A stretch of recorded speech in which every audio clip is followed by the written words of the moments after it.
Alors, mesdames et messieurs, chers amis, bienvenue.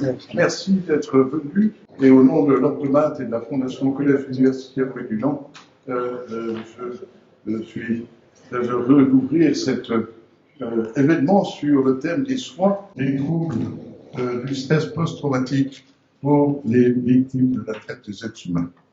Alors, en effet, les impacts post-traumatiques peuvent bouleverser à ce point le comportement d'une victime qu'elle se retrouve dans l'incapacité de témoigner concrètement sur son historique et sur les sévices vécus, dans une attitude objective qui va contre son intérêt lors des premiers contacts avec les personnes et autorités qui doivent qualifier son statut juridique de victime. La rémission et la diminution de ces impacts est un processus très long de soins dont la qualité est essentielle pour permettre à terme une réinsertion dans la société. Les clés de succès de ce processus sont importantes à connaître par toutes les parties en contact avec la victime pour éviter un processus de retraumatisation successive, pour éviter de traiter la victime comme une criminelle, une personne ayant perdu son équilibre dont les propos sont peu cohérents et à la limite du mensonge. Ma gratitude particulière va aux intervenants, à Madame Johanna Hermann, psychologue du refuge Genevois du Cœur des Grottes, spécialisée en psychotraumatologie, à la doctoresse Sophie Durieux, responsable RSP HUG, Réseau Santé pour tous, et au docteur Emmanuel Escar, responsable de l'unité interdisciplinaire de médecine et de prévention de la violence, aussi des HUG. Ces trois spécialistes sont actifs à Genève. Et je remercie très vivement nos deux co-organisateurs, la Fondation du Cœur des Grottes, Madame Froidbeau est ici, et la Fondation Astrée de Lausanne, merci,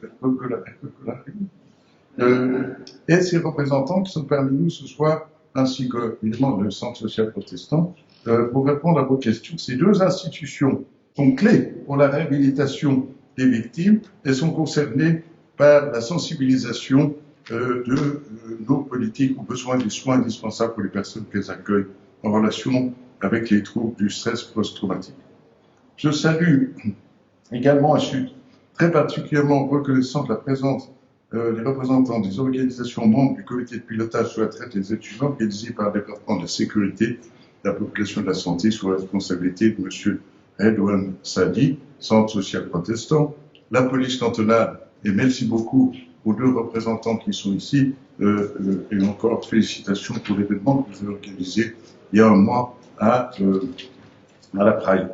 Et l'Office cantonal de la population de l'immigration, l'Office cantonal de l'inspection et des relations du travail, Service protection des mineurs, l'Hospice général de Genève, le ministère public, le tribunal des mineurs, le tribunal de protection de la vie de l'enfant, l'association Espacie, le Centre de la vie et l'association SOS Femmes qui est représentée ici. Merci Madame d'être là.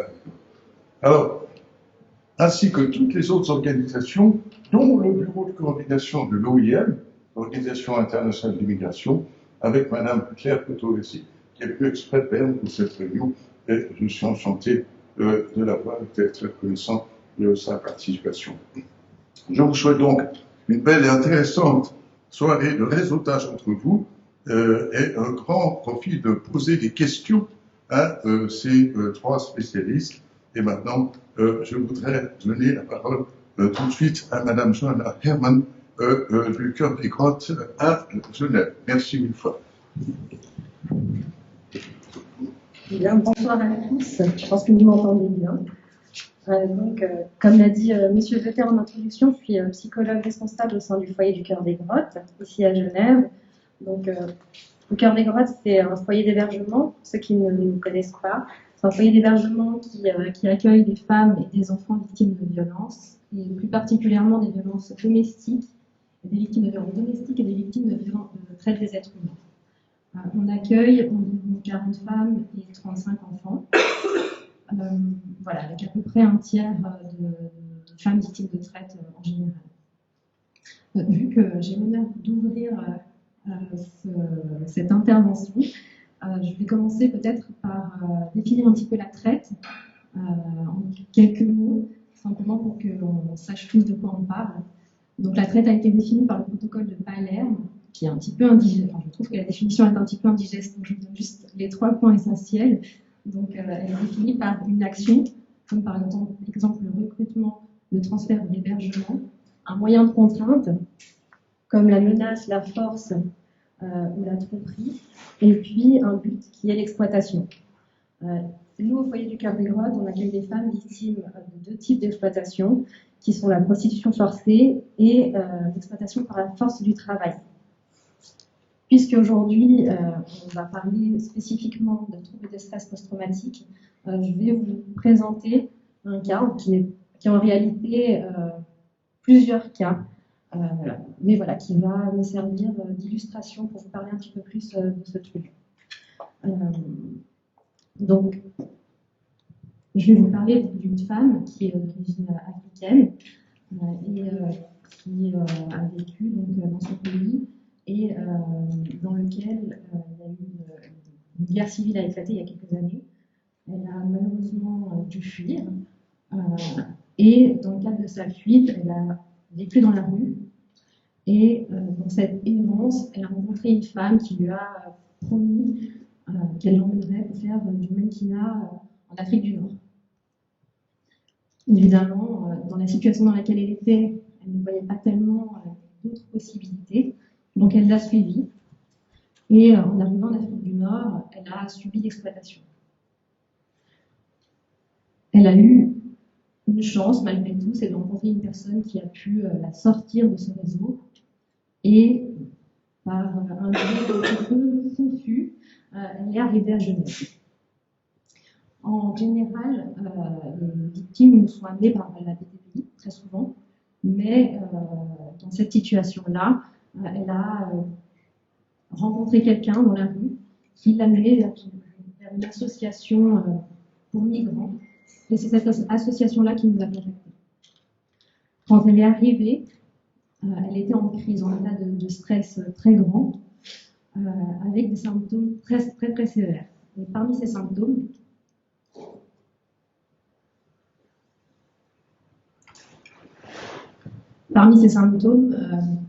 on voyait des souvenirs de ce qu'elle avait vécu, très envahissants. Il y avait aussi des évitements. Elle avait peur de sortir dans la rue parce que, forcément, avec la trahison qu'elle avait subie et les souvenirs, elle avait très peur de revivre des agressions. Elle avait tendance à s'isoler dans sa chambre et elle était dans une hypervigilance constante. C'est-à-dire que quand on était en échange avec elle, elle était très distractible.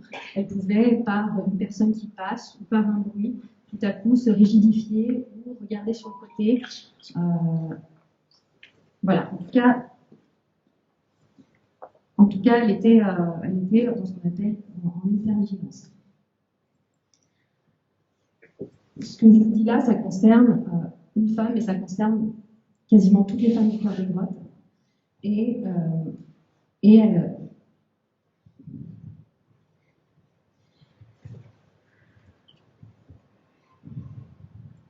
donc, le dernier symptôme, c'est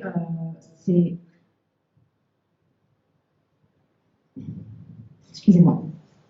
Donc, le dernier symptôme, c'est l'impact sur l'humeur et les cognitions. Et en fait, ces femmes-là, elles sont tellement dans une défiance vis-à-vis des autres qu'elles n'arrivent plus à nous faire confiance. Donc, le Cœur des Grottes, conscient de cela, a voulu mettre en œuvre une revue stratégique, une étude pour les aider au mieux et pour être vraiment plus près des bonnes pratiques. Donc, il y a une étude qui a été faite, on a fait une revue de la littérature, on a contacté les professionnels et les experts nationaux et internationaux, on a aussi parlé avec ces femmes pour pouvoir vraiment leur apporter les réponses dont elles avaient besoin. De cette revue de la littérature, on a pu en conclure qu'on ne pouvait pas travailler sans savoir ce qu'était le trauma, sans savoir ce qu'était ce qu'on appelle maintenant une approche sensible au trauma. Donc, le Cœur des Grottes maintenant propose en interne des sensibilisations, des formations pour toutes les personnes afin qu'on évite, comme le disait M. Vetel, les retraumatisations et pour qu'on puisse vraiment leur apporter une réponse qui soit adaptée.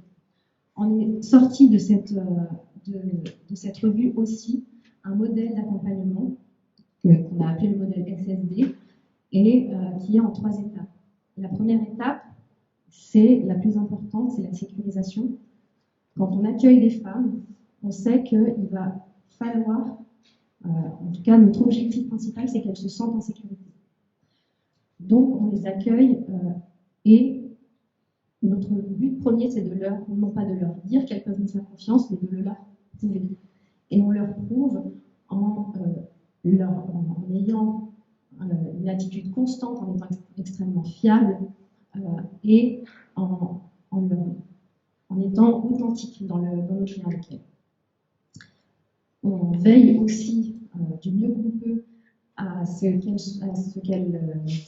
qu'elles bénéficient de tout ce qu'il faut pour répondre à leurs besoins fondamentaux et aussi à ce qu'elles se sentent en sécurité au foyer. Le foyer, c'est pour ça que le foyer, l'adresse du foyer est confidentielle, elles accèdent au foyer avec un badge, etc. La seconde étape, c'est une étape qu'on appelle de stabilisation. Une fois que les personnes se sentent en sécurité, on va essayer de les aider à identifier un petit peu les symptômes et à apprendre à les réguler petit à petit. Et la troisième étape, c'est le développement du pouvoir d'agir, parce que notre foyer est un lieu de transition, est un lieu de passage. Donc, la durée moyenne de séjour est de 10 mois. Donc, on souhaite les accompagner aussi à la sortie du foyer. Voilà. Donc ça, c'est le modèle qu'on met en place et qu'on essaye de développer au sein du foyer actuellement. On met aussi en place des prestations qui sont spécifiques, et notamment des séjours thérapeutiques, où on les accompagne pendant 3 jours hors de Genève pour travailler avec elles sur les symptômes, notamment à travers le yoga ou à travers la danse, qui sont des techniques de reconnexion à soi, de reconnexion au corps, et qui permettent à ces femmes, progressivement, par le biais des perceptions, d'arriver à la parole dans un deuxième temps. Ce sont des exemples, il y en a d'autres, mais voilà, c'est aussi dans ce cadre-là que le Cœur des Grottes a engagé 3 psychologues pour que cette expertise puisse être là au quotidien auprès de ces femmes dans leur lieu d'habitation, dans leur lieu d'hébergement. Alors, on travaille beaucoup avec le réseau, notamment avec les HUG, mais avec d'autres aussi, avec le CSP notamment. Et notre objectif, vraiment, c'est non pas de faire des psychothérapies, mais c'est de pouvoir assurer que les besoins spécifiques des femmes victimes de troubles de stress post-traumatique puissent être respectés. Et pour travailler en complémentarité avec le réseau. Voilà. Pour terminer, je dirais qu'on ne traite pas le passé tant que le présent n'est pas stabilisé. Et je pense qu'au Cœur des Grottes, on a vraiment ce souhait de pouvoir les accompagner dans cette optique-là. Non, mais merci. Est-ce qu'il y a je crois qu'il y a déjà des questions. Alors peut-être si vous voulez. Si vous êtes d'accord, volontiers. Oui. Alors merci madame. Ma question est, est-ce que c'est nécessaire que le réseau autour de ces personnes, bon, je sais ce que je dis, bon, ce que je dis, mais est-ce que c'est nécessaire que c'est par exemple psychologue ou médecin, peut-être juste une personne? Moi, par exemple, on peut m'appeler sur les crises ou bien on peut sortir. Moi, je suis bien retraitée, j'aurais un peu de temps à donner. Est-ce que vous acceptez aussi des bénévoles, des personnes qui ne sont pas nécessairement formées pour ça, et sont juste des personnes normales, qui sont prêtes à donner coup de main? Alors, je pense que là, le Cœur des Grottes, il a vraiment été dans une démarche de professionnalisation, c'est-à-dire que, voilà, j'espère que j'ai pu, parce que vous le savez, le trouble de stress post-traumatique, on ne peut peut pas le traiter sans avoir un minimum de connaissances. Maintenant, je pense que chacun, à notre niveau, on peut agir, on peut s'engager. Alors, du coup, peut-être pas à travers le Cœur des Grottes, mais notamment par votre présence ici. Déjà, vous pouvez faire quelque chose, et puis en parlant, parce que la problématique de la traite, je pense qu'on en parle très peu, encore trop peu. Donc, tout ça, c'est des choses que vous pouvez faire. Les femmes que nous on accueille au foyer, elles sont tellement abîmées par leur parcours que c'est presque un travail, c'est un travail tellement méticuleux qui nous demande au quotidien de nous poser des questions, de nous remettre en question, de lire, de se mettre à jour des connaissances. C'est vraiment un gros travail pour pouvoir apporter le soin, les meilleurs soins à ces personnes-là. Donc, même si au Cœur des Grottes, on ne peut pas forcément accueillir des bénévoles, en tout cas, voilà, pas de cette façon-là, je pense que chacun à notre niveau peut apporter quelque chose à cette cause. Merci. Est-ce qu'il y aurait une autre question, Madame Perron? Ah, voilà. Pardon. Oui. Une petite question. Vous dites que normalement les femmes restent environ 10 mois. Et après, comment est-ce que vous les accompagnez pour qu'elles puissent faire leur chemin? Où est-ce que vous les dirigez? Est-ce que vous avez des contacts réguliers avec d'autres institutions ou... Merci pour la question. C'est une question qui est centrale. Alors, il y a différents cas de figure parmi les situations qu'on accompagne. Dans le meilleur cas, elles accèdent à un permis de séjour. Je n'ai pas abordé ça, mais effectivement, c'est une question qui est centrale. J'ai terminé en disant qu'on ne traite pas le passé tant que le présent n'est pas stabilisé. La question du permis de séjour est clairement un frein à la stabilisation, est clairement un frein au sentiment de sécurité dans le présent. La situation que je vous ai présentée, c'est une personne qui actuellement n'a pas de permis de séjour. Elle est encore très à risque d'être envoyée dans son pays dans lequel elle se sent très insécurisée, dans lequel elle ne sait même pas si sa famille est encore en vie. Donc, clairement, ça modifie la trajectoire.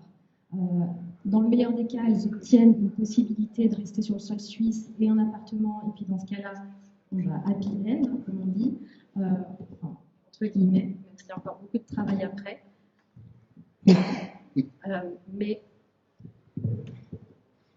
Mais malheureusement, il y a aussi des situations où il n'y a plus de financement, il y a aussi des situations où elles sont contraintes de retourner dans leur pays d'origine. Et là, malheureusement, on fait tous face à la même impuissance. Donc voilà, dans le cas où elles restent sur sol suisse, alors oui, il y a un gros travail de réorientation derrière pour qu'elles puissent soit être chez elles et puis être autonomes, soit être accompagnées par d'autres institutions, en parallèle du réseau qui est mis en place en général dès leur arrivée. Merci. Merci. Oh, voilà les questions. Oui, Claire, vous pouvez. Justement, il y a des victimes qui ont été exploitées en Suisse, mais il y en a qui ont été exploitées à l'étranger. Actuellement, est-ce que le Cœur des Grottes arrive à soutenir les victimes qui ont été exploitées à l'étranger? Parce que c'est une question aussi législative. Oui. Est-ce que vous arrivez, j'ai une extinction de voix aujourd'hui, oui, malheureusement, mais est-ce que vous arrivez à soutenir les victimes qui ont été exploitées à l'étranger, justement à cause de ce problème législatif qui ne permet pas le soutien par le sang de la vie? Alors, la personne dont je vous ai parlé, la personne en question fait partie des personnes que l'on accueille qui ont subi la traite à l'étranger. On voit clairement la différence. Moi, je suis psychologue, peut-être que mes collègues éducatrices pourraient mieux vous répondre sur les bouts législatifs que je maîtrise moins. Mais en tout cas, moi, ce que je peux vous en dire, c'est qu'il y a une vraie différence sur leur possibilité d'évolution. Alors, nous, au Cœur des Grottes, on ne fait pas la distinction. Par contre, la distinction se fait de l'extérieur. Nous, on intervient de la même façon auprès d'elles. et on essaye de les sécuriser au maximum, même si on sait que ça va être beaucoup plus dur pour les femmes qui ont moins de chances d'avoir leur permis. C'est la différence, elle se fait à ce niveau-là. Est-ce que ça répond à votre question? Je peux me permettre, mais il y avait d'autres questions à ça, mais par exemple, on peut prendre tout à fait l'exemple que vous citez de quelqu'un qui viendrait demander l'asile en Suisse parce qu'il a été victime de traite en Italie, mais les empreintes digitales ont été prises en Italie. Et donc, si on demande l'asile en Suisse, mais que ces empreintes digitales ont été prises en Italie, alors c'est pas un bon exemple en ce moment parce que l'Italie ne reprend pas ses ressortissants, mais admettons en Espagne, ça peut arriver partout dans un pays européen. Si cette situation de traite, de prostitution forcée, etc., a eu lieu dans un pays européen et qu'il y a une demande d'asile, et ça passe souvent par une demande d'asile, alors, le CSP sera là pour bien, pour clarifier tout ça, alors il y a de fortes chances que la Suisse dise non mais attendez, nous, la demande d'asile, c'est pas à nous de la traiter, cette dame devrait retourner en Espagne, en Italie, je sais pas où, aller voir la police et faire clamer le fait qu'elle est victime de traite. Et ça effectivement, après c'est le travail des juristes, et vous travaillez en partenariat avec les juristes de la même manière que nos différentes unités des HUG travaillent en partenariat avec les juristes, mais de mon expérience, la loi, c'est la loi.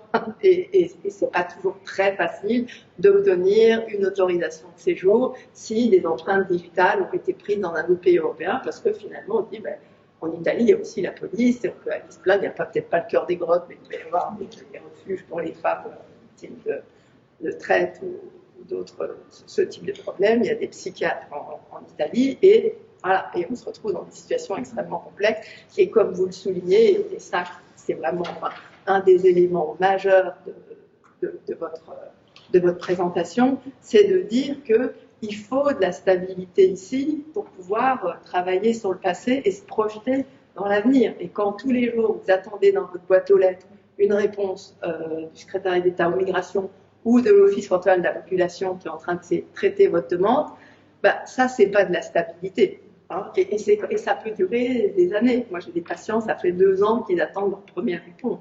Et c'est extrêmement compliqué de pouvoir se projeter dans le futur et d'avoir la confiance de parler de ce qui est extrêmement difficile et qui est derrière. On ne va pas ouvrir la boîte de Pandore si on sait que demain, on va se retrouver à Milan, à Barcelone, à Grenade ou ailleurs. Et je crois que ça, c'est vraiment important qu'il y ait une forme d'advocacy comme ça qui se fasse ici en Suisse. On sait que on a quand même aussi des moyens, mais voilà, la loi est la loi. On est d'accord, mais est-ce que être finalement l'équité, est-ce que c'est pas parfois devoir faire plus pour certains pour arriver au même niveau? Ça, c'est une question dont on pourra débattre.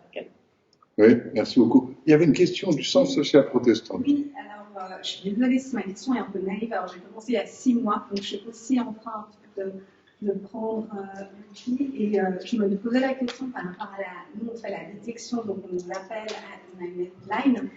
Donc c'est vraiment le premier, on essaie de rencontrer les personnes le plus rapidement possible.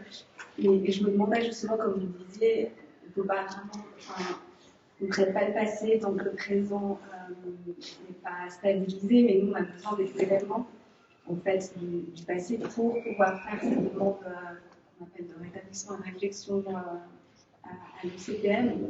Les 3 mois, donc on a besoin d'avoir quelques éléments.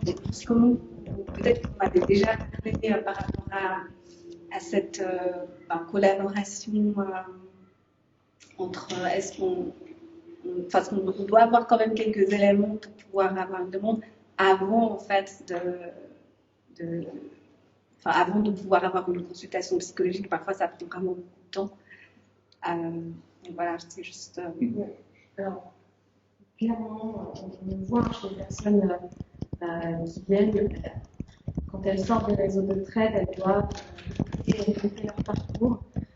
C'est quelque chose qui est éprouvant pour elles, qui les réactive, qui amène parfois une recrudescence des symptômes. Je pense notamment à une situation qui, dès qu'elle a un rendez-vous avec sa juriste, on doit être plus présent autour d'elle parce que quand elle revient, elle est en état de stress. Il y a un impact, mais je pense qu'il y a peut-être des façons d'approcher, des façons de poser des questions qui permettent d'atténuer un petit peu l'impact. Ça, j'imagine qu'au CSP, vous en parlez. Après, le contenu, on sait bien que dans le parcours judiciaire, il y a toujours un impact. On parle de retraumatisation, on parle du second coup. Il y a l'événement, il y a le vécu, puis après il y a le parcours judiciaire qui est à nouveau une épreuve pour ces femmes. Avec la meilleure volonté du monde, on ne peut pas l'éviter. Donc voilà, si déjà vous essayez de penser votre posture, qu'elle soit vraiment bienveillante et pas incisive, je crois que déjà c'est beaucoup. Voilà. Après, ouais, ça, on ne peut pas l'éviter. Merci beaucoup. Est-ce que Madame Froide, vous voulez ajouter quelque chose? Mais je voulais revenir sur la durée de séjour. Vous avez mentionné qu'il y a 10 mois en moyenne jusqu'à maintenant. Mais en fait, on a eu des situations de victimes de traite qui sont restées 12 ans. Alors, c'est pas ce qu'on souhaite, mais aussi avec le modèle d'accompagnement qui a été mis en place dernièrement. En fait, il y a des situations des fois qui, malgré nous, on doit les accompagner sur la durée. Donc, pour moi, les 10 mois, c'est une moyenne. Alors, merci encore, Madame.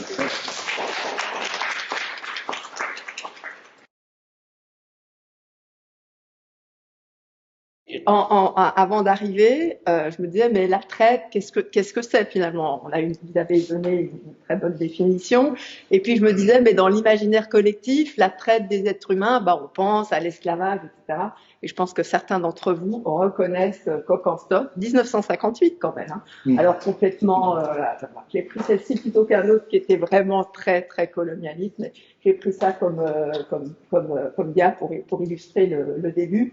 J'aime bien, en général, illustrer mes présentations. Alors, ça fait un peu Paris Match, hein, le poids des mots. J'espère qu'il y aura le poids des mots, le choc des photos.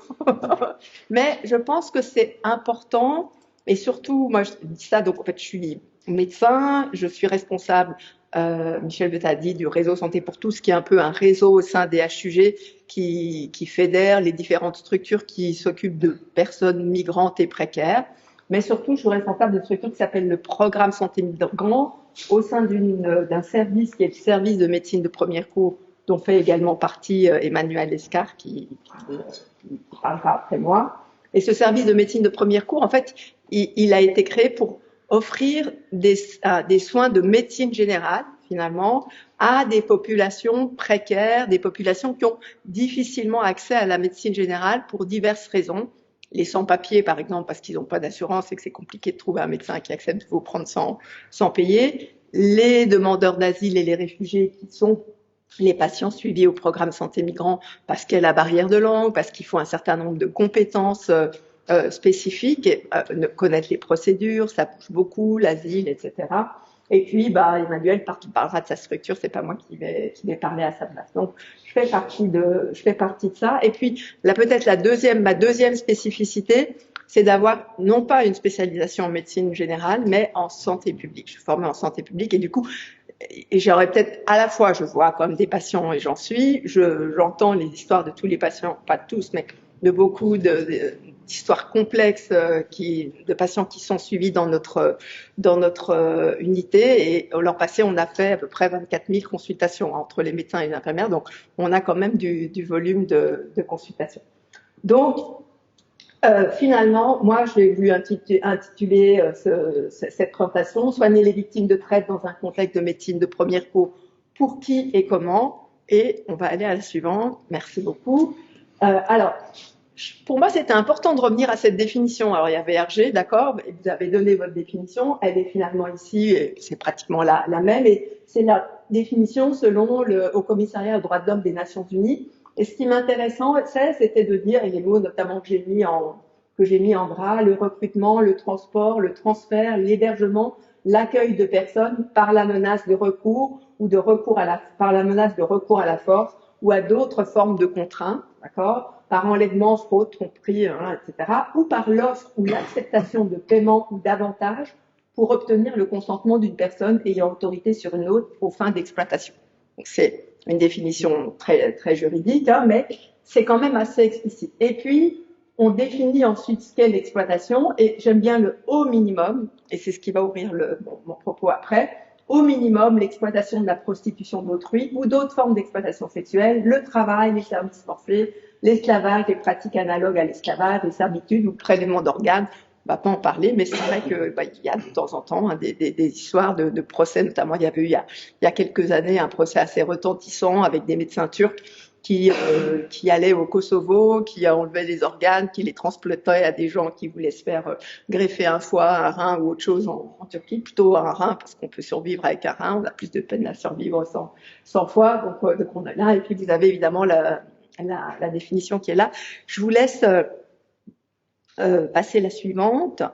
Alors, ce qui me paraissait aussi être important, et pour faire le lien avec mes patients, enfin les patients qui sont suivis dans notre unité, les demandeurs d'asile, c'est de se dire, mais finalement, les passeurs, est-ce que ce sont pas des organisateurs de traite? Et je vous laisse regarder cette toute petite vidéo qui dure, je crois, 1 minute et quelques. Tout autant que le trafic de drogue, les transports clandestins des êtres humains mobilisent des polices du monde entier. Pour l'ONU, un passeur désigne le fait d'assurer l'entrée illégale d'une personne dans un État afin d'en tirer un avantage financier. 90% des migrants ont recours à un ou plusieurs passeurs. Beaucoup de ces passeurs sont eux-mêmes des migrants qui payent ainsi leur voyage à des organisations. Régulièrement, ces petits employés sont arrêtés. Ils risquent entre 6 mois et 4 ans de prison selon les pays ou les cas. Mais il est rare que les chefs des réseaux soient menottés, comme cela s'est produit au tout début de cette année, avec un Érythréen dont l'organisation s'étendait de la Somalie à la Libye et qui organisait les voyages de milliers d'Africains vers l'Europe. Pour la seule Méditerranée, il y a eu en 2021 123 000 traversées réalisées par des migrants clandestins qui, chacun, aurait payé son passeur entre 4 000 et 6 000 $. Des sommes versées en liquide, donc très difficile à tracer, d'autant que cette criminalité s'est structurée et complexifiée. En France, un réseau de passeurs irako-kurdes a été récemment mis à jour. Il faisait traverser les pays à des migrants vietnamiens dans des camions conduits par des Polonais, direction Calais, pour ensuite se rendre au Royaume-Uni. Ces bandes organisées ont également compris l'intérêt des réseaux sociaux. Comme ici, à la frontière entre le Mexique et les États-Unis, où le hashtag Polero a rencontré un succès énorme chez les candidats à l'entrée aux États-Unis. Polero est une expression espagnole qui désigne le passeur. Ces organisations de passeurs génèrent des bénéfices énormes, 7 milliards de $ par an, selon les derniers chiffres des Nations Unies. Merci. On retourne à ma présentation.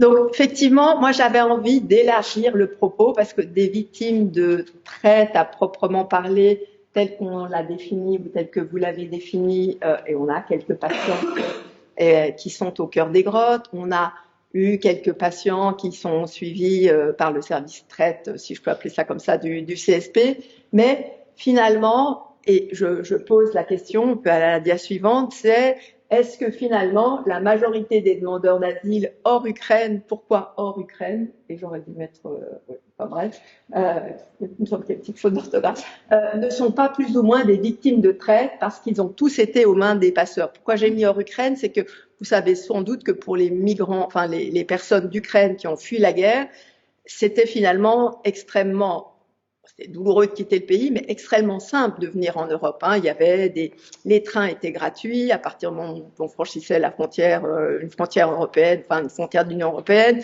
Il y avait même, nous on avait des patients qui arrivaient avec des personnes qui venaient les chercher directement de Suisse. Donc du coup le parcours migratoire, on les faisait pas payer. Et pourtant il y avait une crainte. Hein. Mais je crois qu'il y a finalement peut-être que l'OIM, Madame de l'OIM, vous pourrez nous dire, il n'y a pas eu beaucoup de cas et il y avait une crainte que des jeunes femmes soient exploitées parce que on sait qu'il y a des réseaux de prostitution ukrainiens. Je suis pas sûre qu'il y a eu énormément, mais vous nous redirez. Nous, on devait mettre des affiches dans notre service.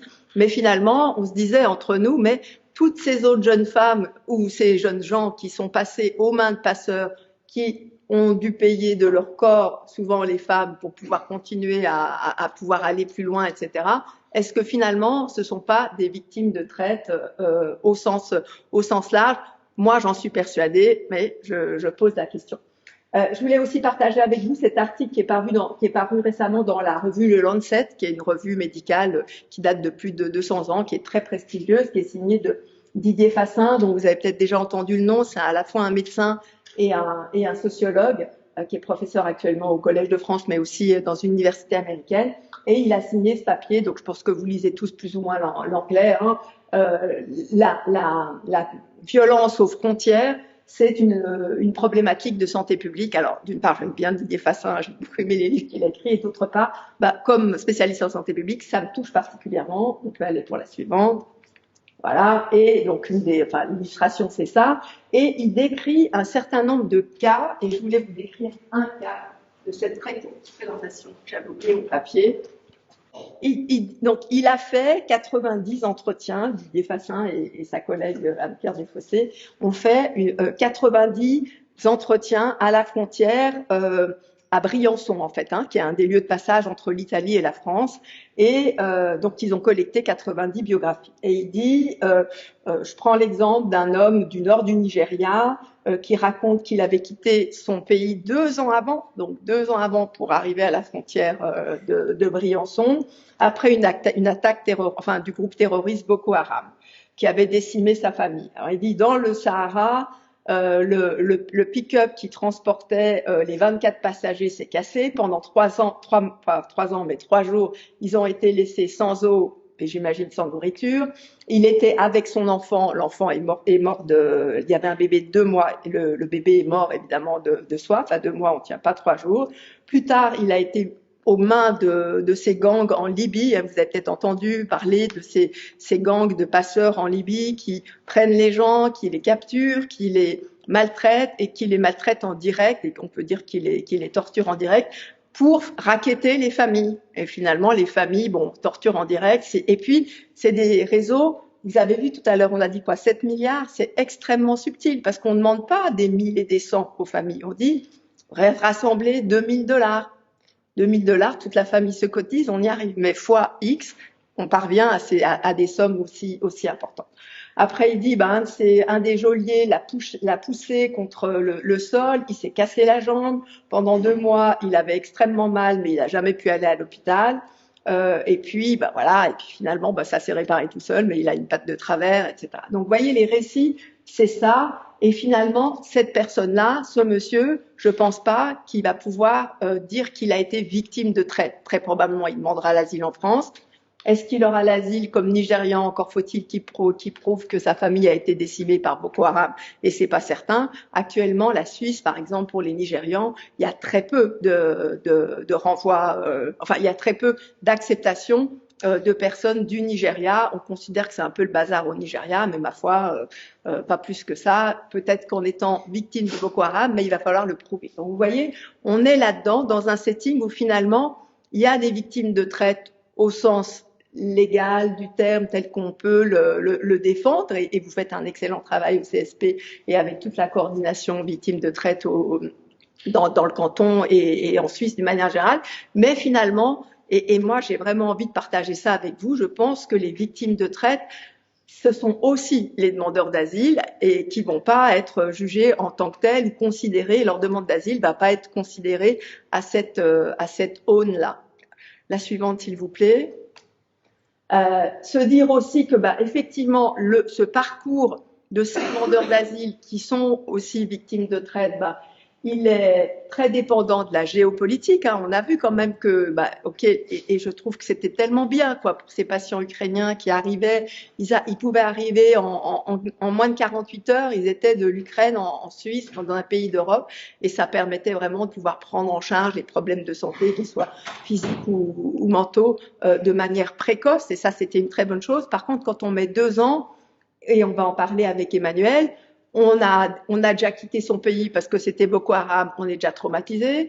on a son bébé de 2 mois qui meurt dans le désert, on est retraumatisé, on est pris par les Libyens, on est retraumatisé, et puis au bout de 2 ans, on arrive et on vous dit non mais finalement, monsieur, back to Nigeria. Et donc là, on va pouvoir parler de ce stress post-traumatique complexe dont je crois que tu vas parler, Emmanuel. Et c'est là aussi où j'aurais voulu faire le lien avec vous en disant, ben, le stress post-traumatique, il y a plusieurs degrés. Et finalement, on ne traite pas de la même façon un stress post-traumatique complexe qui a des symptômes beaucoup plus complexes c'est le cas de le dire, à traiter, que quelqu'un qui vient d'arriver d'Ukraine, qui a expérimenté des bombardements, mais qui finalement tout à coup arrive en Suisse, a de la sécurité. Vous vous souvenez que c'était welcome pour tous les Ukrainiens, et encore une fois, je trouve ça fantastique, et j'aurais aimé et j'aimerais encore que ça se passe pour tous nos requérants d'asile. C'est pas forcément le cas, c'est un petit peu moins le cas aussi maintenant pour les Ukrainiens, parce que la solidarité finit un peu par s'épuiser. La suivante, s'il vous plaît. Je vous ai dit que c'était par image, mais voilà, pour vous dire que le choc des photos, ça c'est Lesbos en 2015, d'accord? Et vous voyez l'île de Lesbos qui a pourtant un nom qui fait rêver, et je crois que c'est encore une très belle île, hein, mais il y a des parties de l'île qui sont vraiment, c'est un camp de migrants à ciel ouvert avec des déchets qu'on n'arrive pas à évacuer, etc. Et donc, vous pouvez imaginer que quelqu'un qui a déjà été traumatisé parce qu'il a été aux mains de passeurs qui l'ont fait arriver finalement jusqu'à Lesbos, et même s'il a failli se noyer, ben d'être là-dedans, ça va pas améliorer le stress post-traumatique, d'autant plus que il y aura peut-être une tente de Médecins sans frontières ou un porte-à-cabine de Médecins sans frontières, mais il y aura pas des soins fantastiques. La suivante, s'il vous plaît. Voilà, ça vous souvenez cette photo, peut-être? Des gens qui essayent de monter dans un avion en grappe, comme ça vous dit quelque chose? Kaboul, 2021, chute de Kaboul. Et donc, vous voyez, ces Afghans qui n'ont pas pu monter, et il n'y en a pas beaucoup qui ont pu monter, ils mettent 2 ans à arriver chez nous. Et je peux vous dire que des mauvais traitements liés aux passeurs, au fait qu'ils s'arrêtent en Iran, ils vont travailler au noir dans des conditions pas possibles en étant complètement exploités, et c'est de l'exploitation. Ils mettent 2 ans à arriver, et leur stress post-traumatique, effectivement, va être extrêmement important et pas toujours facile à soigner. Et puis, malheureusement, on se retrouve dans la situation qu'on évoquait tout à l'heure. Si par hasard leurs empreintes ont été prises en Croatie, alors même que potentiellement ils ont pu être maltraités à la frontière, je vous renvoie à l'article de Didier Fassin. On dira non, mais votre demande d'asile, c'est pas nous, retournez en Grèce, monsieur. Donc enfin pas en Grèce, mais en Croatie ou ailleurs. La suivante. Voilà. Et puis vous vous rendez compte effectivement, et tout récemment, on se retrouve. Vous avez entendu Lampedusa, c'était quoi, il y a 3 semaines, on l'a déjà oublié parce que maintenant il y a une guerre ailleurs, etc. Mais on se retrouve vraiment dans ce genre de situation. Et vous voyez, pour moi, encore une fois, c'est pas vraiment pour faire Paris Match, et je vous rassure, je ne lis pas Paris Match, mais je pense que ces photos, on doit les garder en tête. Et nos patients, c'est important qu'on ait, moi je dis à mes internes, ayez ces images en tête, parce que c'est ça que les gens ont vécu. Et si vous ne savez pas ce qu'ils ont vécu, ils vont pas forcément vous le raconter. Comme vous avez dit tout à l'heure, c'est trop dur de raconter. On n'a pas envie de raconter parce que on se le rappelle, et moi j'ai pas envie c'est comme un enfant, il veut pas vous raconter les cauchemars parce que non, j'ai trop peur, donc je mets la tête sous l'oreiller, mais c'est pas comme ça que ça marche. La suivante. Et la dernière, ça c'est l'Arménie. Alors bon, là, ils vont par leurs propres moyens, mais vous voyez, on est dans ces situations. Et donc, si on parle de toutes ces situations, finalement, ce que j'aurais envie de vous transmettre aujourd'hui, c'est que je pense que des victimes de traite, mais il y en a bien plus que tout ce qu'on évoque jusqu'à présent et tout ce que les organismes officiels évoquent à présent. La suivante. Voilà. Après, voilà, je vous ai dit. J'ai encore 3 minutes, ça va aller. Je l'ai pas payé, hein. Il est très gentil avec moi. Je pense que ce qui est important, je vous ai dit que j'étais spécialiste en santé publique, et puis mon cadre conceptuel, donc c'est les migrants dits vulnérables, parce que quand on parle de migrants, on ne sait jamais trop qui on parle, hein. À Genève, il y a 40% d'étrangers, est-ce qu'il y a 40% de migrants?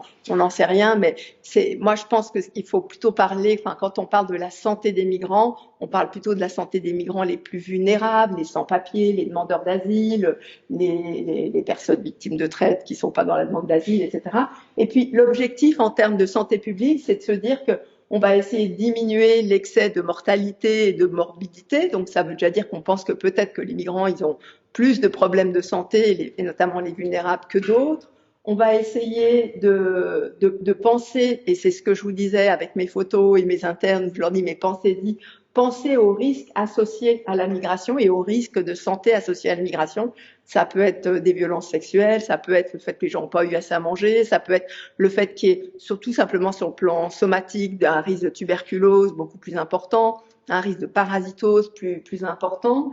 Essayer de réduire l'inéquité en santé et de faciliter l'accès aux services de santé. On est vernis au HUG, nous avons des structures et on remerciera, sincèrement, moi, je suis très fière, et je le dis pas par flagornerie, mais de travailler au HUG, et qu'on me donne les moyens de travailler avec des migrants précaires, qu'on me donne les moyens d'avoir des interprètes, même si ça coûte un saladier d'or à l'hôpital d'avoir des interprètes, de manière à pouvoir travailler correctement avec nos patients migrants. Et je pense que Emmanuel, tu partages sûrement cet avis également, et puis d'essayer de faire en sorte, et c'est un peu du patient advocacy, de défendre les droits des patients, non pas en tant que juriste, mais en tant que professionnel de santé, de manière à ce que ces patients puissent avoir tout simplement le droit à être dans le meilleur état de santé possible. La suivante. On va passer ça, attendez, on peut y aller, on avance parce que sinon on n'a pas fini. Se dire aussi, et là, de nouveau, avec mon œil de spécialiste en santé publique, que la santé, c'est un droit fondamental. On est bien tous d'accord, c'est important, mais finalement, c'est aussi un droit inclusif, parce que on pourrait avoir un excellent accès à la santé. Tout le monde peut venir à l'hôpital, c'est open bar, c'est free. Le problème, c'est que nous, comme médecins, et c'est un peu ce que vous disiez tout à l'heure, si on ne peut pas offrir, alors, en l'occurrence, un accès à de l'eau potable, de la sanitation, etc. Ça, on a dans les foyers de requérants d'asile, de la bonne nourriture, de la nutrition correcte. Un requérant d'asile, il a 450 francs par mois à Genève pour se nourrir. Et ça, c'est la même somme depuis 10-15 ans. Et avec l'inflation, c'est déjà pas facile avant, mais c'est encore moins facile maintenant. Et puis, il faut quand même payer un abonnement Internet pour son téléphone pour être en contact avec la famille. Avoir des occupations qui favorisent la bonne santé, des bonnes conditions environnementales. Et encore une fois, j'entends nos partenaires que sont les responsables de l'Hospice Général se bagarrent jour et nuit pour essayer de trouver des hébergements corrects pour les demandeurs d'asile, et c'est compliqué.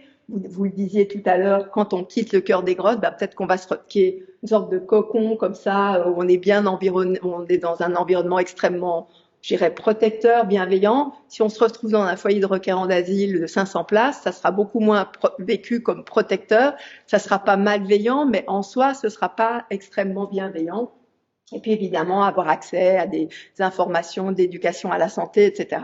Donc vous voyez, finalement, nous, on se bat pour la santé de nos patients. Mais il y a plein de points, et notamment actuellement, tout ce qui concerne le logement, qu'on n'arrive pas à régler en tant que médecin, parce que ça dépend pas de nous. Mais on sait très bien que quand on est à 4 dans une chambre et que c'est même pas des gens qu'on connaît, les gens dorment pas de la nuit parce qu'ils sont inquiets de ce qui peut se passer, etc. La suivante, s'il vous plaît. On va avancer. Non, mais là, on recule, là, il me semble, non?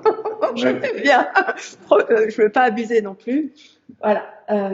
Voilà, avancer encore, on va y aller. Voilà. Et peut-être, et ça sera mon avant-dernière dia, se dire que les besoins de santé des migrants les plus précaires, et en l'occurrence des réfugiés qui sont ceux que je connais, ils sont vraiment conditionnés, comme j'ai dit tout à l'heure, à différents éléments. La phase pré-migratoire, et vous voyez effectivement, les gens peuvent avoir été déjà. Et souvent, s'ils quittent leur pays pour aller demander l'asile ailleurs, c'est que c'est pas par plaisir, c'est pas pour le plaisir d'aller travailler, c'est qu'ils sont maltraités, torturés, etc. Il peut y avoir des problématiques épidémiologiques. Nous, on est beaucoup plus attentifs, par exemple, à la tuberculose chez les migrants africains subsahariens que chez les Ukrainiens, notamment. Des problématiques de linguistique et culturelle.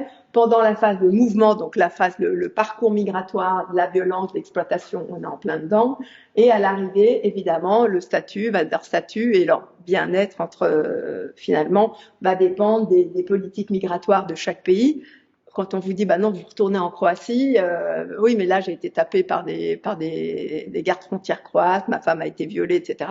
Finalement, on dit, oui, ok, mais c'est la Croatie qui doit traiter votre demande d'asile. Donc c'est problématique. D'accord. La phase de retour, on s'en occupe pas. Et puis, juste, on va avancer encore. Je veux pas être, peut-être se dire ce que sont les problématiques de santé, les challenges de santé pour ces réfugiés, ces demandeurs d'asile. Donc ça, c'est tiré de la British Medical Association, hein, se dire, bah, effectivement, là, on est en haut à droite dans mental health and specialist support, hein, mais on a aussi, bah, effectivement, en tant que médecin généraliste, que je ne suis pas, mais que mes collègues sont, penser aux maladies transmissibles, et surtout quand il y a un environnement de logement qui est très communautaire, comme ça. Penser à ce qu'on fait pour des femmes qui peuvent être enceintes, qui ont eu zéro contrôle. Moi, je faisais une femme qui avait découvert qu'elle était enceinte de jumeaux et qu'elle avait l'HIV. Elle c'était à 8 mois de grossesse et elle avait eu aucun contrôle avant. Une jeune femme érythréenne, donc c'était vraiment compliqué. Et puis effectivement aussi tout ce qui concerne les maladies chroniques. Vous savez que c'est vraiment la nouvelle épidémie, hein, les maladies chroniques comme le diabète, etc. Où bah si les gens et on a eu ça beaucoup avec les réfugiés qui venaient de Syrie, y compris avec des passeurs, ils avaient pris 15 jours de traitement avec eux, mais ils arrivaient complètement hyper tendus ou leur diabète déséquilibré parce que finalement ça avait duré 2 mois et qu'ils n'avaient pas accès à tout ça. La dernière, voilà. Bon, le focus, hein, je peux en parler puisque c'est ton job et tu vas nous parler du stress post-traumatique chez les migrants. Encore une. Voilà. On va pas parler de ce qu'on fait parce que j'en ai déjà parlé. Avancer encore. Il y a juste quelque chose que je voudrais dire. Encore, pardon. Voilà. Vous voyez, les conditions de logement, encore une fois, Paris Match, mais selon que vous êtes hébergé dans ces conditions à droite sur l'écran, ou ça c'est pas l'expo à gauche, ça va pas être la même chose de soigner son stress post-traumatique. Hein. C'est clair qu'on peut avoir le même stress post-traumatique, les mêmes symptômes, la même gravité selon qu'on est dans un environnement, dans une famille bienveillante, etc. Ou dans cet environnement-là. Et là, vous voyez, quand vous disiez mais qu'est-ce que je peux faire moi, bah alors on va pas vous demander de prendre quelqu'un chez vous, mais ça peut être surtout pour des gens qui n'ont pas des symptômes, enfin qui ont un stress post-traumatique relativement peu symptomatique, le fait de dire bonjour, d'aller dire bon on va se promener au bord du lac, je vous fais visiter Genève, à mon avis ça contribue, ça contribue à alimenter ce dont on va parler, je pense à la diade d'après. Là, allons encore, c'est encore la suivante, encore, voilà, on a parlé d'équité, voilà, la résilience. Hein. Et je pense que cette résilience, vous connaissez tous cette notion de résilience, moi je pense que nos patients, c'est les champions de la résilience, je le dis toujours à nos internes. Simplement, la résilience, c'est pas juste de dire oui, vous êtes résilient, ça va aller, un petit moment, c'est un peu dur à passer, mais ça s'arrose, ça se nourrit et ça s'entretient. Et pour ça, je pense qu'effectivement, on a besoin d'avoir des professionnels, mais la société civile, alors, je pense que cette photo à gauche, elle est complètement montée, mais vous voyez, c'est la légende, c'était une dame syrienne qui arrive, le bébé faisait que de hurler, elle en pouvait plus, elle était épuisée, et 3 vieilles dames grecques, gentiment, prennent le bébé, lui préparent un biberon, et elle dit Alléluia, enfin, ou elle dit Hamdoulillah. Mais je pense que c'est un photomontage, mais c'est quand même une jolie photo. L'art, enfin, on a l'art-thérapie, ça peut contribuer. Alors c'est Al Weiwei sur des Y également. La thérapie par l'art, ça peut. Alors évidemment, c'est pas d'emmener les gens au musée qui vont leur faire du bien, mais vous savez tous que voir du beau, enfin, le beau fait du bien. Et c'est clair que si on est à Palexpo, le beau, il est pas là tout de suite. Donc peut-être que vous pouvez emmener les gens au bord du lac, voir un lever de soleil. Ce que je fais tous les matins à vélo, et moi, ça me fait du bien. Et je suis sûre que ça fait du bien à plein de gens. Et la suivante. Voilà, et puis, bah, voyez, le soutien de la société civile, se sentir soutenu, ça fait aussi du bien. Et puis, je pense qu'on va passer à la dernière maintenant. Voilà, et encore une. Bon, ça, c'est les femmes. Et alors, je suis pas spécialement pratiquante, mais je pense qu'actuellement, la seule personnalité politique, si on peut dire les choses comme ça, qui est le pape. Là, c'était Lesbos. Vous avez vu encore récemment ses prises de position à Marseille, etc. Je pense qu'on a besoin d'un soutien politique. Alors évidemment, c'est plus facile pour le Vatican parce qu'il reçoit pas des milliers de migrants à sa frontière. Et puis, il va pas y avoir d'extrême droite au Vatican. Enfin, peut-être qu'à la Curie, il y a des cardinaux qui sont plus à droite que d'autres. Je vais pas m'aventurer sur ce terrain extrêmement glissant et que je connais extrêmement mal. Mais je pense que c'est important qu'il y ait aussi une forme de positionnement politique, et ce positionnement politique, il vient aussi de la société. J'entends, si on a 30% de personnes qui votent pour le Rassemblement national en France ou l'UDC ici, on a des élections ce week-end, ben on va voir. Et qu'est-ce qui fait qu'on se fait rarement élire sur une position politique pro-migrants? Parce que, j'entends, c'est vrai qu'on préfère rester chez soi plutôt que d'aller voir les autres personnes. Je vais m'arrêter là parce que j'ai largement dépassé, je m'en excuse, mon temps de parole. Et voilà. Et je vous remercie beaucoup de votre attention. Non, merci beaucoup.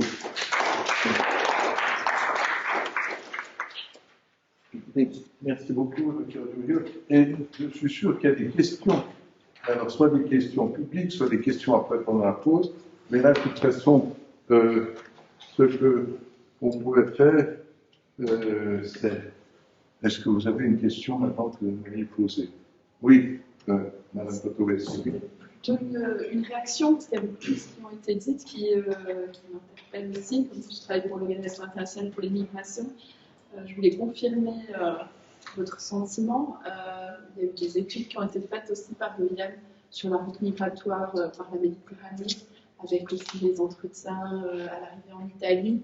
Et puis on avait le résultat principal, c'était que 9 migrants sur 10 donnaient des indices d'exploitation. Donc ils m'ont posé des questions un petit peu sur leur parcours migratoire. On avait vraiment une très grande prévalence d'indices d'exploitation, qui ne veut pas dire qu'il y a traite des êtres humains à proprement parler, selon la définition qui est relativement complexe. Mais par contre, c'est vrai que pour des gens qui sont arrivés avec des passeurs, quand il y a des indices d'exploitation, en général, on est vraiment très proche d'une situation de traite des êtres humains.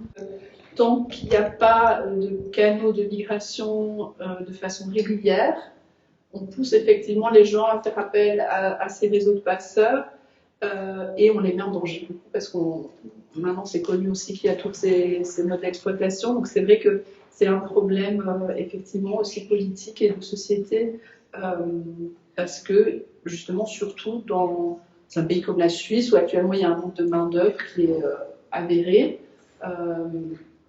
c'est dommage de pas de pas pouvoir, de pas se donner la possibilité de régulariser l'arrivée de certaines personnes qui en ont besoin et de pouvoir par la suite leur donner un travail, etc. Enfin, donc c'est vrai que ça c'est une des problématiques. Et puis par rapport aux chances qu'ont ces gens dans le cadre de la procédure d'asile, ou alors à la possibilité de détecter la traite au cours de la procédure d'asile. Je voulais mentionner, il y a aussi Mimosa qui fait partie, il y a un groupe de travail en Suisse, donc dans le cadre de la coopération contre la traite, qui est géré par FedPol. Il y a un groupe de travail spécifique sur la formation, où on réfléchit vraiment sur tous les besoins qui existent en formation, pour essayer de sensibiliser au plus sur la thématique de la traite. Et le SEM a fait beaucoup d'efforts ces dernières années déjà dans ce domaine, et il prévoit d'intensifier les formations à la fois de leur personnel et aussi de tout le personnel qui est dans les centres pour les requérants d'asile. Et ça, je pense que c'est quelque chose de primordial, parce que tant qu'on n'a pas une bonne sensibilité et du personnel formé, on n'arrive pas à identifier les cas de traite en tant que tels, et du coup, les personnes n'ont pas accès à leurs droits. Donc, effectivement, vont certainement avoir une décision négative dans le cadre de la procédure, puis qui va être suivie d'un renvoi d'un moment, et du coup, elles n'auront pas du tout accès à leurs droits. Et c'est pour ça que j'ai quand même un peu espoir dans le futur qu'on arrive à avoir plus de détection et de prise en charge dans ce domaine-là. C'était juste un peu une réaction sur plusieurs points que vous avez mentionnés, parce que je trouve que c'était très très intéressant et riche. J'aimerais aussi compléter un peu si je peux. Je vous rejoins tout à fait sur le fait qu'il faut absolument une prise de conscience politique et en général sur la situation des migrants, leur parcours souvent très traumatisant. Ça, je partage tout à fait cet avis. À Astrée, on suit une centaine de victimes de traite par année. On détecte une trentaine environ chaque année, surtout dans le canton de Vaud, aussi après en Suisse et dans d'autres pays européens. Et c'est vrai qu'on retrouve, suivant les points de départ, souvent des parcours qui sont assez similaires, qui sont évidemment extrêmement durs à entendre, sont complètement affreux, c'est tout à fait, on l'avait aussi montré, illustré. Par contre, j'aimerais quand même appuyer sur le fait que pour les victimes de traite, si le parcours peut être un peu différent, la finalité, elle est quand même différente de personnes qui auraient eu un parcours de migration, mais sans une finalité d'exploitation finale.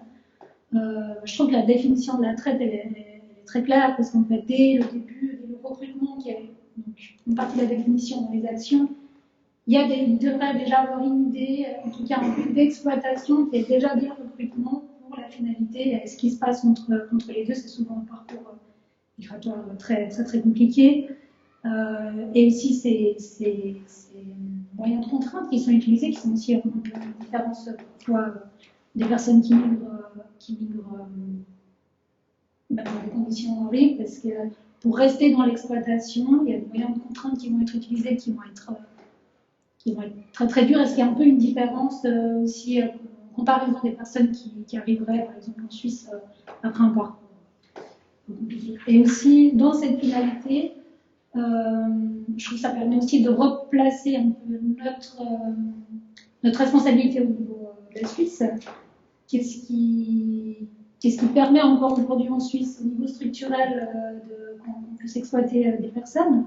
Et je pense que d'identifier clairement qu'est-ce qu'une victime de traite, ça permet aussi de répondre à cette problématique et de dire qu'est-ce qu'on fait maintenant au niveau politique, au niveau économique, etc. pour réduire les risques, réduire peut-être les victimes.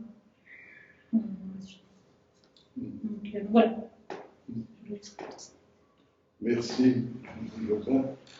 Encore. Si vous voulez bien, alors ça maintenant, peut-être que, soit si vous voulez ajouter un commentaire à ce que vient de dire Nicolas Stré, ou... En tout cas, merci. On va dire, après une remarquable exposé de Pierre Esdurieux, je me réjouis d'entendre aussi le Dr Escar sur sa spécialité. À vous aussi. Bonsoir, merci beaucoup de l'invitation. Donc, moi, je vais prendre la casquette du psychiatre et du psychothérapeute. C'est ce que je suis aux HUG, mais j'ai également une spécialisation initiale en médecine légale et expertise médicale. Voilà, donc ça va être peut-être un peu moins imagé, un peu plus scolaire, mais je vais essayer de vous simplifier ce qui est complexe par rapport à ce qu'on appelle, nous, le TSPT, donc le trouble de stress post-traumatique, en quelques minutes. Actuellement, donc, je travaille à l'UNPV, c'est l'unité de médecine et prévention de la violence, qui existe depuis 1997 aux HUG et qui s'occupe à la fois des victimes, des auteurs et les témoins de violences interpersonnelles. Et nous avons également une autre consultation qui est spécialisée pour les victimes de torture, de guerre et de persécution, qui existe depuis 2004 et on travaille en collaboration avec la Croix-Rouge suisse, qui en partie finance cette consultation. Donc c'est vrai qu'on est amené à beaucoup suivre de personnes ayant des traumatismes graves, des traumatismes complexes, alors que ce soit ensuite à des violences à Genève, on a des cas de violences au travail par exemple qui sont extrêmement graves, des violences de rue, de violences conjugales, mais on reçoit aussi beaucoup de personnes de différents pays du monde qui peuvent être victimes de violences lors des différentes étapes chez eux et puis lors de leur parcours et puis une fois à l'arrivée en Europe. On reçoit aussi des personnes de mariage forcé, victimes de mariage forcé par exemple, ou bien de mutilation sexuelle, etc., etc. Donc on a une équipe à la fois de médecins internistes, médecins psychiatres, infirmières spécialisées, psychologues, psychothérapeutes, puis on fait également de la thérapie de couple et de famille quand c'est nécessaire. Voilà, alors peut-être pour vous initier peut-être à ce sujet, il faut savoir que les conséquences des violences sont extrêmement nombreuses. Voilà, donc ça peut être des conséquences qui sont sur la santé physique, la santé psychologique, la santé sociale.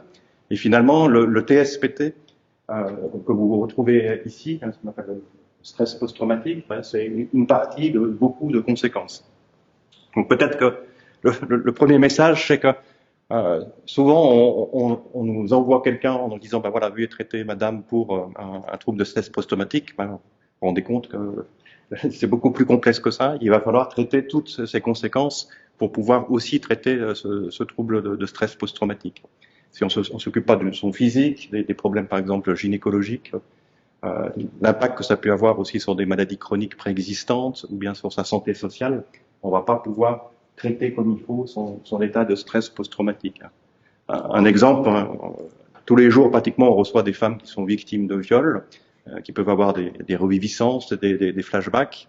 Elles peuvent avoir des douleurs aussi au niveau vaginal, au niveau anal, avoir des céphalées, avoir des blessures. C'est vrai qu'on ne va pas pouvoir traiter tous ces flashbacks, etc., tant qu'il y a des douleurs, tant qu'il y a des blessures qui sont présentes. Hein. Ça va être difficile, il faut d'abord traiter ces blessures, et puis ensuite peut-être qu'on pourra traiter l'état de stress post-traumatique. Donc ça, c'est peut-être le premier message. Voilà, on ne reçoit pas une personne juste pour traiter son TSPT, mais pour apprendre dans sa globalité au niveau de sa santé physique, mentale, sexuelle et puis aussi sociale. Alors, dans la littérature, on retrouve différents types de traumatismes, hein, donc les traumatismes de type 1, 2 ou 3, en fonction de la gravité. Alors pour la traite, on se retrouve d'emblée et plus souvent dans un type 3, c'est-à-dire des violences qui sont répétées, graves, organisées. Et dans ce cas-là, on a rarement un trouble de stress post-traumatique simple. Le trouble de stress post-traumatique simple, vous le retrouverez, par exemple, si vous êtes victime d'un accident, ben, vous allez avoir des flashbacks, des reviviscences, etc. pendant quelques semaines. On sera plus dans le trauma simple, alors que pour la traite, on sera d'emblée plutôt dans un trouble complexe avec des troubles dissociatifs. Et puis, il y a des situations au milieu où on peut avoir violence sexuelle, violence domestique, où on peut avoir quelquefois le trouble de stress post-traumatique simple ou complexe. Donc ça, je crois que c'est important à le retenir. On peut être victime de traite et ne pas avoir de trouble de stress post-traumatique complexe, ça c'est une possibilité, et puis on peut avoir un trouble complexe avec une victimisation qui peut paraître mineure au départ. Donc ça c'est plutôt une probabilité, mais c'est pas dans tous les cas comme ça. Voilà, alors qu'est-ce qui différencie un TSPT simple d'un TSPT complexe? Donc c'est dans une nomenclature récente qui est la CIM 11 de l'OMS que finalement ce diagnostic a été rajouté. Par rapport au TSPT simple qui comprend des reviviscences, des signes d'évitement, une hyperactivité, il y a également des choses beaucoup plus profondes, ancrées dans la personnalité. Il y a des problèmes de régulation des affects, par exemple, une tristesse très très variable, de la colère, quelqu'un qui est très très passif, par exemple, une conception de soi négative, quelqu'un qui se dévalorise beaucoup, qui a toujours honte, et puis une personne qui a des difficultés relationnelles avec les autres, qui peut être méfiante, qui peut défendre finalement dans son discours son ou ses agresseurs. Voilà, donc ça c'est des symptômes spécifiques du TSPT complexe. Donc TSPT complexe, c'est des symptômes du simple plus ces trois conséquences post-traumatiques. Alors, quand on regarde la littérature, c'est vrai qu'il y a assez peu d'études là-dessus parce que le diagnostic est tout récent, hein, finalement. Donc avant, il n'y avait pas de recherche sur quelque chose qui n'existait pas comme diagnostic. Hein. On estime que la prévalence c'est à peu près de 1 à 8% dans la population générale, beaucoup plus donc chez les requérants d'asile, hein, 16 à 38%. Et puis bien sûr, en fonction des lieux où on fait les études, ce taux peut être beaucoup plus important, notamment chez nous, hein, c'est plus de 50% des personnes qui ont ce type de traumatisme. À la consultation torturière, on doit être pas loin des 90%, je pense. Donc il y a différents facteurs favorisants, éventuellement génétiques, environnementaux. Donc on sait si une personne a été abusée dans l'enfance, a subi de graves maltraitances, il y aura plus de probabilité de développer un TSPT complexe après une traite ou d'autres violences quand elle est adulte. Il faut savoir que ce trouble peut exister même chez les victimes qui n'ont pas eu de violences physiques ou sexuelles. Alors peut-être que vous connaissez une étude récente qui a été publiée, c'est une étude de l'OIM sur 10 369 cas, et cette étude dit que 46% des victimes de traite ne déclarent pas en tout cas de violences sexuelles ou de violences physiques. Ce qui n'empêche que bien sûr elles peuvent développer aussi ce trouble complexe. Alors, soit il y a une sous-déclaration, soit elles sont tellement soumises finalement que la torture psychologique, morale suffit pour voilà, pour les rendre actives dans cette victimisation. Alors c'est un syndrome qui est décrit déjà depuis 1992, il a fallu 30 ans depuis pour qu'il soit reconnu au niveau diagnostique, hein, c'est ce qui est dommage, hein, parce que la recherche a pris beaucoup de retard à cause de cela. Et puis, il y a plein de choses qu'on ne sait pas sur ce TSPT complexe encore actuellement. Et les recherches débutent vraiment depuis de 2 à 3 ans que voilà, c'est rentré dans les nomenclatures. Ce qu'on sait, c'est que c'est un trouble qui est chronique, qui est sévère, et puis qui est assez assimilé à une modification durable de la personnalité. Hein. Donc souvent, quand on nous adresse une personne, on nous dit, bah voilà, merci, veuillez traiter le trouble, le stress post-traumatique complexe de madame. Il y a une représentation qu'en quelques semaines ou quelques mois, on va pouvoir le traiter.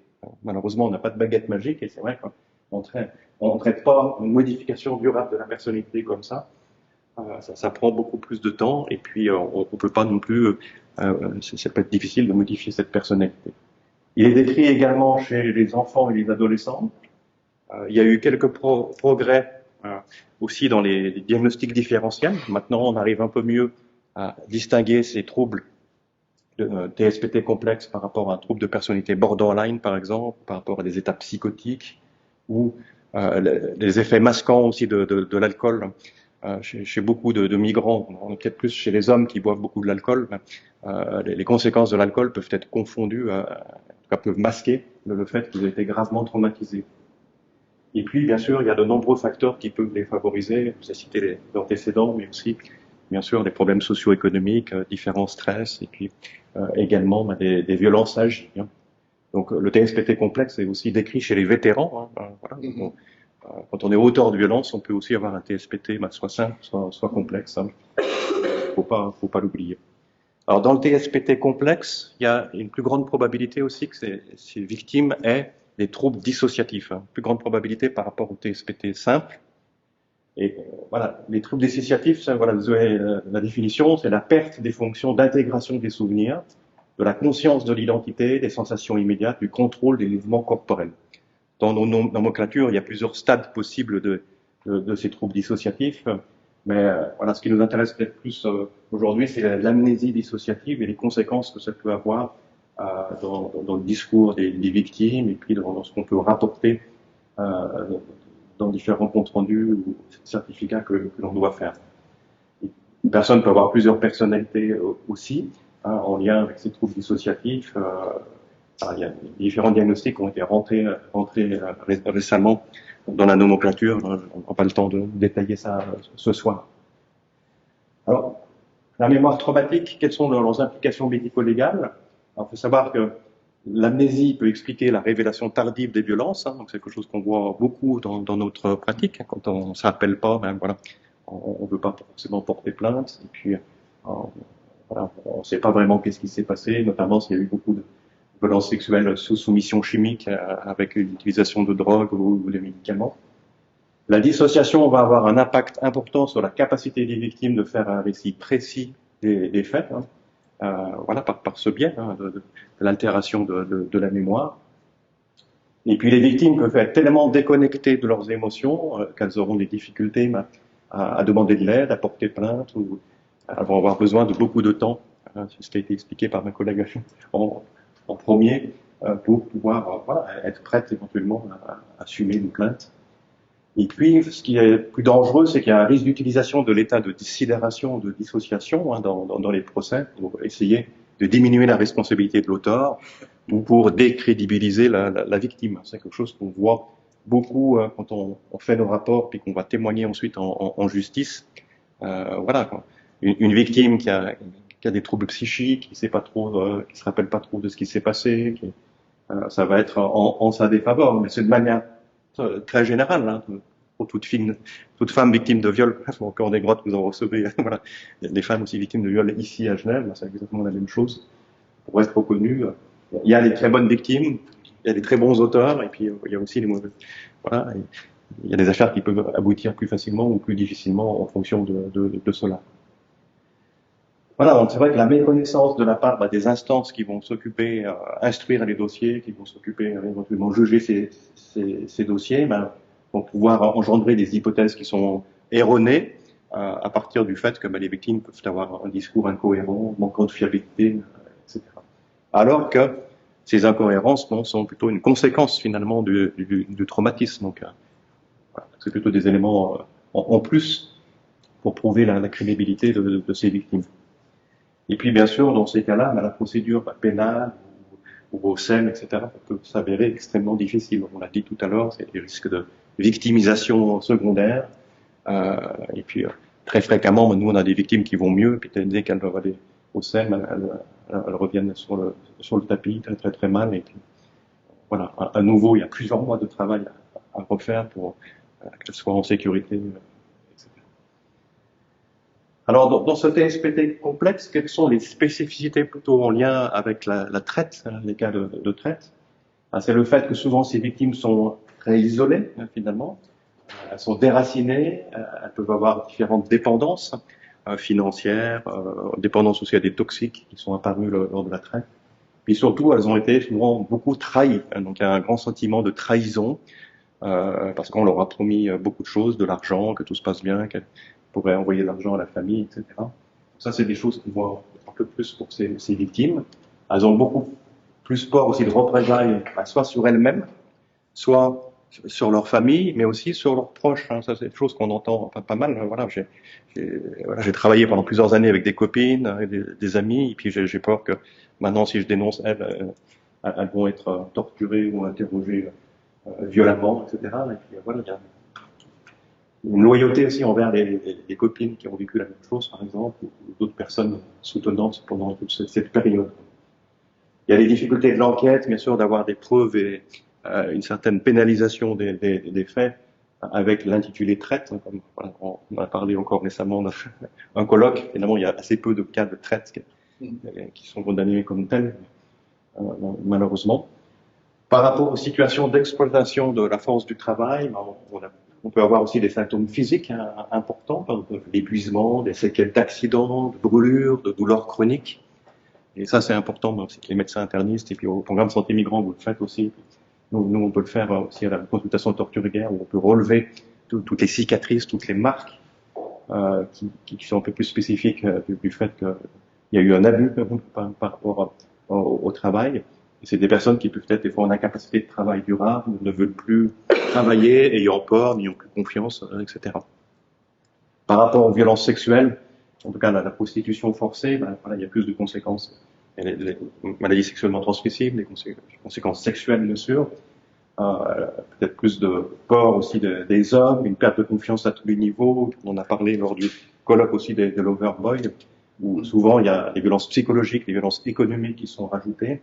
Et puis voilà, c'est une forme aussi de violence conjugale grave. Donc après, on a peur de se remettre en couple, d'être à nouveau exploité, mis sous emprise.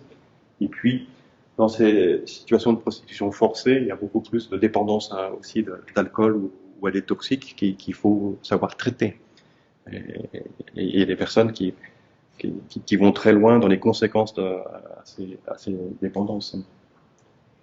Alors, quel rôle des professionnels de la santé dans tout ça et des psys? Bien sûr, il faut une détection, si c'est possible. Donc, on est en train d'y travailler aussi avec les services des urgences à ce sujet. Qu'il y ait une prise en charge qui soit la plus précoce possible dès que la détection a été faite, pour prendre en charge donc les différentes conséquences de ces violences, dont le TSPT complexe, mais pas que celui-ci.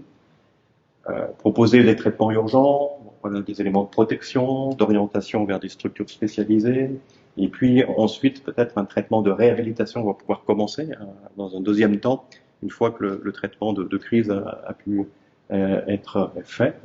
Donc, ce qui nécessite une collaboration intersectorielle, interprofessionnelle très très très importante. Et puis de notre côté, c'est aussi établir des constats des lésions traumatiques, mais des lésions sur la santé psychique, sur la santé sexuelle, sur la santé sociale, familiale, etc. Et c'est extrêmement important. On a eu récemment aussi une victime qui était victime, qui est venue nous voir, mais elle avait un petit enfant, et puis son petit enfant était très très mal, assistait aux scènes aussi de prostitution forcée, etc. Donc c'est vrai que c'est des choses qu'on peut mettre aussi dans le rapport de madame, que voilà, il y a un impact important sur son enfant. Et puis surtout, ce qui est peut-être le plus difficile, c'est de convaincre la victime de revenir. Donc, pour les cas de traite, on voit qu'il y a beaucoup d'échappements aux soins, et puis quelquefois les personnes viennent quelques fois. Et puis on a déjà eu des cas aussi au cœur des grottes, finalement la personne disparaît au bout d'une semaine, fugue, etc. Et ça, c'est le grand risque. Voilà. Pourquoi? Parce qu'il y a aussi des dilemmes éthiques à ce niveau-là. Nous, on le voit aux urgences pendant que ces victimes viennent. Elles demandent aux urgentistes, surtout vous dites pas, moi je ne veux pas porter plainte, vous le dites à personne, gardez le secret. Alors les urgentistes disent oui, nous on est soumis au secret, il n'y a pas de problème. Ils appellent l'UMUS, unité de mobile d'urgence sociale, pour trouver une place, donc pour que la personne aille au cœur des grottes. Et puis l'UMUS, comme vous le savez peut-être, est soumis à l'obligation de signaler ce qui est poursuivi d'office, donc est obligé de signaler la situation à la police, au ministère public, et puis au SPMI aussi si la personne a un enfant. Voilà. Alors, on a eu le cas il y a quelques années où la victime est venue chez nous, mais après elle nous a raconté tout ça. Et voilà, je fais plus confiance au système qu'aux médecins, etc. Parce que ça vient aussi me dénoncer. Aux urgences, on m'a dit non, il n'y a aucun problème, vous pouvez ne pas porter plainte. Donc, voilà. Pour ça, je dirais qu'il y a des conflits éthiques aussi lors des prises en charge, que ce soit signalement des infractions poursuivies d'office, le signalement des mineurs, et puis voilà, certaines victimes disent bon, moi je veux encore continuer les violences finalement, d'être victime, continuer à être dans le réseau parce que ma famille a besoin d'argent. Alors, est-ce qu'elle a son discernement ou pas? Voilà, ça c'est un travail expertal peut-être plus psychiatrique. C'est pas forcément évident de savoir si ce type de victime a son discernement ou pas. C'est un discernement partiel. Parce que, voilà, donc toutes les victimes de traite ne sont pas des incapables majeurs. Donc, elles n'ont pas besoin d'être toutes sous tutelle. Donc voilà, après il faut se poser la question est-ce qu'elles ont le droit de choisir ou pas? Voilà, donc il y a différentes étapes pour ces victimes, donc au niveau des urgences médicales, chirurgicales, psychiatriques, socio-juridiques, et avec un suivi possible à court, moyen ou long terme. Donc comme je vous le disais, pour les victimes de traite, on est plus peut-être dans le court, moyen, et puis souvent elles peuvent s'échapper, etc. Et puis comme vous l'avez très bien dit tout à l'heure, voilà, besoin de sécurité, aussi la confidentialité, pouvoir nouer une relation de confiance et une alliance. Donc ça c'est la base de notre métier de manière générale, mais encore plus pour ces victimes qui sont extrêmement apeurées. Donc c'est leur donner un accès aux soins qui soit garanti, avec une prise en charge par une assurance, un hébergement sécure. Donc c'est vrai qu'à Genève, il y a l'histoire des 3 mois de réflexion. En tout cas, le centre à la vie intervient pour payer tous les soins pendant 3 mois. Et après, tout dépend un peu le devenir de la personne. Voilà, besoin de protection, y compris pendant la procédure judiciaire. Et puis, nous, on va au rythme des victimes. Rien n'est fait sans leur accord aussi. Voilà, on essaye d'aller dans ce sens. Dans une clinique du réel, on fait attention à l'utilisation de questionnaires, parce que c'est vrai qu'il y a certains psychiatres aussi qui travaillent peut-être dans d'autres cantons aussi, qui sont férus d'utiliser des questionnaires sur les victimes. Alors, comme a très bien dit Sophie tout à l'heure, on peut être traumatisé à tellement de niveaux que même si on a un haut score au niveau du TSPT, mais ça veut dire quoi? Ça veut dire, voilà, est-ce que c'est en lien avec la traite? Est-ce que c'est en lien avec tout ce qui a été subi? Et puis souvent, ces questions sont assez simples. Par exemple, dans l'ITQ, qui est un questionnaire qui est validé pour le TSPT complexe, il s'agit de 18 questions qui sont auto-reportées. Et dans le type de question, c'est est-ce que vous vous sentez nul? Voilà, 1, 2, 3, 4, oui un peu, ou pas du tout, etc. Il y a ce type de questions. Est-ce que vous avez un problème au travail suite à votre victimisation? En tout cas, voilà, toutes les victimes de traite, bien sûr, ont des problèmes au travail, vu qu'elles ont quitté le réseau. Donc c'est sûr qu'on peut voir des très hauts scores, mais les questions ne sont pas du tout adaptées au réel des victimes. Voilà, donc c'est pas très très spécifique. Voilà, donc il y a un facteur temps qui intervient pour bien sûr avoir les détails du trauma. Nous, c'est comme à la consultation torture et guerre, quelquefois au bout d'1 an, on ne sait même pas que la victime a été violée, par exemple, a eu des violences sexuelles. C'est assez fréquent on a une série d'hommes qui sont violés, qui peuvent subir de tortures sexuelles à travers le monde. Ils ont du mal à en parler, et puis on peut l'apprendre indirectement 1 an ou plus après. Et il faut beaucoup de temps pour sortir de l'emprise de cette spirale avec toutes les conséquences socio-judiciaires. Et puis, si possible, la priorité, c'est qu'il y ait le moins de violence locale notamment administratives et institutionnelles. Hein. Donc, voilà, donc on pourra peut-être évoquer qu'est-ce qu'une institution trauma-friendly. On pourra peut-être l'évoquer en fin d'intervention. Alors, quelles sont les thérapies indiquées ou utiles pour le TSPTC? Alors, indiquées, ça veut dire validées scientifiquement, ou utiles, qui ont bénéfice, mais qui ne sont pas forcément validées scientifiquement. Alors, ça peut être validé scientifiquement et être inutile. Hein. Voilà, parce que, par exemple, un traitement médicamenteux antidépresseur, voilà, c'est prouvé que dans le TSPT, c'est important d'en donner, mais si la personne n'y croit pas, et puis ne le suit pas, et puis est totalement opposé à ce type de traitement, ça va être inutile. Alors, qu'est-ce qu'il faut comme intervention? Donc, ce qui est recommandé dans les littératures aussi anglo-saxonnes, ce qu'on appelle le Trauma Focus Intervention, et puis une thérapie plutôt multicomposante, assez flexible. Donc finalement, c'est en fonction des besoins et symptômes des patients. Et ce qui est important en général, c'est plutôt la psychothérapie et plus le traitement médicamenteux. Donc, le traitement médicamenteux ne doit pas être décalé d'une psychothérapie. Alors, on peut donner des anxiolytiques, des antidépresseurs, des somnifères aussi. Alors attention, parce que certains somnifères vont aggraver les cauchemars, d'autres non. Un stabilisateur de l'humeur, etc. Et puis différents types de psychothérapie. Donc je n'ai pas le temps de détailler ça ce soir. Ça peut être des thérapies aussi somatopsychiques. Voilà, ce qu'on appelle la somatic experience, mais aussi tout ce qui est physiothérapie, psychomotricité, ostéopathie, l'hypnose, le MDR. Alors le MDR est plus difficilement utilisable dans les traumas complexes, hein, contrairement aux traumas simples. Je sais que c'est la grande mode maintenant, et puis souvent quand on s'adresse aux patients, merci de faire de l'MDR, etc. Oui, mais voilà, c'est une technique qui est complexe, il faut faire une grande évaluation, il faut faire attention. Des fois, on peut commencer une séance et après, la victime est plus mal. Voilà, il faut faire attention. Donc le MDR n'est pas nec plus ultra non plus pour ces traumas complexes. Autant ça marche très très bien pour un trauma simple, après un accident ou éventuellement une victime d'attentat, par exemple. Voilà, c'est très efficace. Pour les traumas complexes, c'est plus difficile et voire même dangereux dans certains cas. Et puis, il y a différentes thérapies associées par spécialité. La victime peut avoir des troubles alimentaires, besoin de diététicienne, besoin de sexologue après plus tard, des entretiens de couple, aller au planning familial par rapport aussi au risque de grossesse, aller à une consultation antidouleur, du sommeil. On peut demander l'intervention d'un pédopsychiatre aussi s'il y a des enfants. Si les enfants sont toujours très très impactés par rapport à l'état de leur mère ou de leur père. Hein. Et puis, tout ce qui est ergothérapie, sociothérapie. Voilà, au PSF, vous avez un sociothérapeute aussi qui intervient, qui fait un excellent travail. Et le traitement judiciaire et le traitement des vulnérabilités, bien sûr, pour permettre d'éviter à nouveau que la victime soit dans un réseau, par exemple, etc. Voilà. Après, vous avez cité différentes possibilités, que ce soit le yoga, le chant, la danse, l'autodéfense, la zoothérapie aussi. Voilà, ça, c'est des choses qui peuvent être très très précieuses pour les victimes de traumatismes graves. Ce qui est important, c'est de pouvoir coordonner un peu tous ces soins dans un parcours de soins, avoir qui coordonne, quels sont les thérapeutes référents, voilà, comment prévenir le drop-out, parce que c'est un gros problème pour ces victimes qui disparaissent dans la nature. Voilà, avoir un plan un peu de sécurité aussi dans des moments difficiles, où il y a, au ministère public, etc. Et puis toute une psycho-éducation.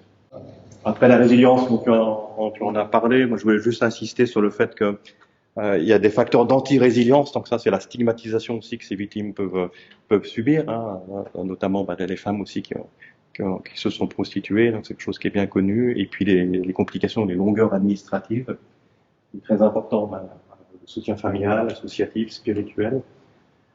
Et pour nous, ne pas nuire aux victimes en reproduisant des violences, en leur donnant des ordres, en faisant des contraintes. Donc ça, c'est tout un travail délicat en général pour les migrants entre assistance et à toute autonomie. Donc on pouvoir plus les assister, parce que pour cette notion d'équité, on en doit avoir beaucoup plus, mais voilà, ces victimes doivent garder aussi une certaine autonomie. Voilà, on ne va pas les mettre sous tutelle tout de suite non plus, etc. Il faut faire attention de ne pas promettre l'impossible ou le très peu probable. Alors ça, c'est voilà. souvent des discussions avec le centre social protestant aussi, voilà. Quand il y a eu plusieurs refus, on sait très bien que dans des situations qui a peut-être 1 ou 2% que la personne ait le permis, ben, est-ce qu'on continue à faire croire que voilà, ou pas? Ça, c'est des problèmes même plutôt éthiques. Et puis attention aux actes inadaptés aussi pour ces victimes et aux traumatismes vicariants du côté des professionnels. Donc, je crois que c'est traumatisme vicariant, c'est le fait d'être soi-même traumatisé par ces histoires qui sont extrêmement difficiles. On peut être mal. D'où l'importance de formation, de supervision, d'intervision quand on s'occupe de ces situations. Donc tout à l'heure, on vous a parlé d'institutions voilà, sensibles au trauma. Donc, ça, les anglo-saxons, et américains et canadiens ont pas mal étudié cela. Voilà. Qu'est-ce que ça veut dire? Ça veut dire réaliser l'ampleur des traumas dans la population générale, mais aussi dans certaines populations. Reconnaître la présence de symptômes traumatiques. Ça, c'est important aussi que les avocats, par exemple, les procureurs qui s'occupent de ces dossiers, et puis les policiers, il y a des brigades spéciales, ce qui est très bien, connaissent un peu ces symptômes.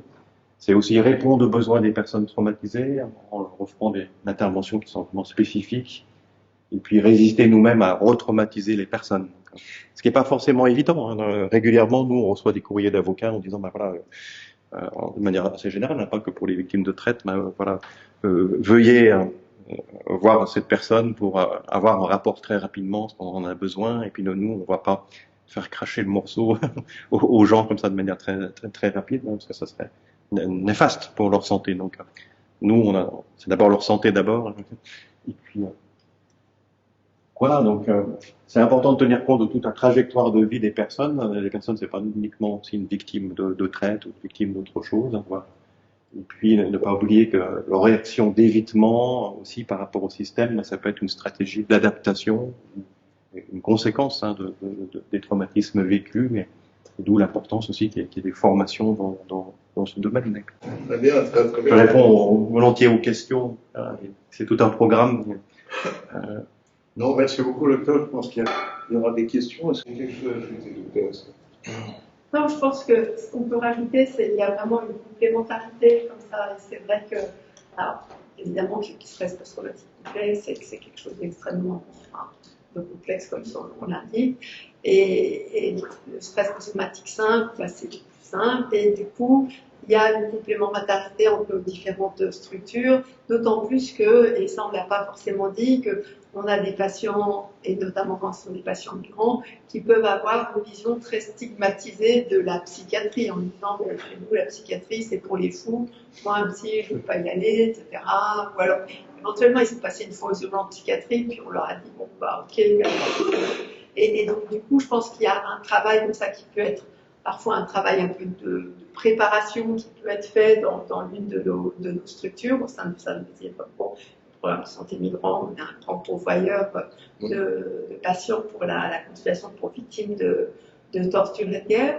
Et puis en même temps, de temps en temps, il y a des patients qui disent non mais moi je me sens pas prêt parce que parler, j'arrive pas à parler, c'est trop dur, je veux pas parler. Et effectivement, pour aller à la consultation de torture et de guerre, faut quand même envie d'avoir un peu avoir envie de parler de ce qui s'est passé.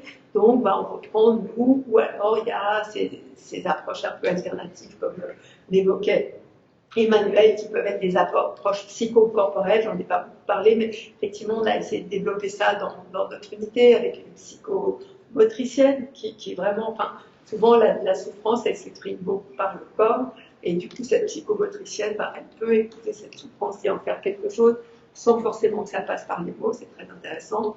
Il y a aussi un projet de capoeira pour les plus jeunes, avec le côté où finalement, la capoeira, ce qui est bien, c'est, oui, c'est une forme d'art martial, mais c'est bien plus qu'un art martial, et finalement, c'est pas un vrai combat, c'est une simulation de combat, il y a le côté musique, etc., qui fait le lien. Et ce projet, c'est un petit projet, il y a une quinzaine de jeunes là qui sont impliqués. Mais ça, finalement, on est assez content parce que ça fait 4 ans que ce projet existe et il continue à exister. Et il y a une sorte de petit noyau comme ça qui est toujours là, et puis d'autres qui s'en vont, d'autres qui reviennent, etc. Et je pense qu'il y a vraiment comme ça, en tout cas pour les formes les plus simples de stress post-traumatique, une prise en charge qui peut être dans un premier temps de médecine, de première peau et de quelque chose d'assez global, quoi. Je dirais 90% de nos patients ont des problèmes de santé mentale, donc on doit faire avec ça, et les infirmières et les médecins font avec ça, mais finalement, les médecins généralistes en ligne, ils voient aussi pas mal de problématiques de santé mentale. Ils ne crient pas sur les toits, mais ils le voient. Et puis, on est très content d'avoir à disposition l'unité des manuels pour pouvoir vous référer à un certain nombre de nos patients. Non, merci beaucoup, Lucas. Et peut-être que Johanna Herrmann voudrait rajouter quelque chose. Oui. C'est vrai que du coup, moi, je n'ai pas développé sur la question du trauma complexe, mais si je peux ajouter quelque chose, simplement, nous, au Cœur des Grottes, on a vraiment à cœur de la notion d'humanité dans l'accompagnement qu'on fait. C'est vrai que nous, on ne fait pas de psychothérapie comme vous, mais on sait que la plupart des femmes qui ont subi des traumas lourds et qui sont dans des symptomatologies complexes se sentent exclues de la communauté humaine.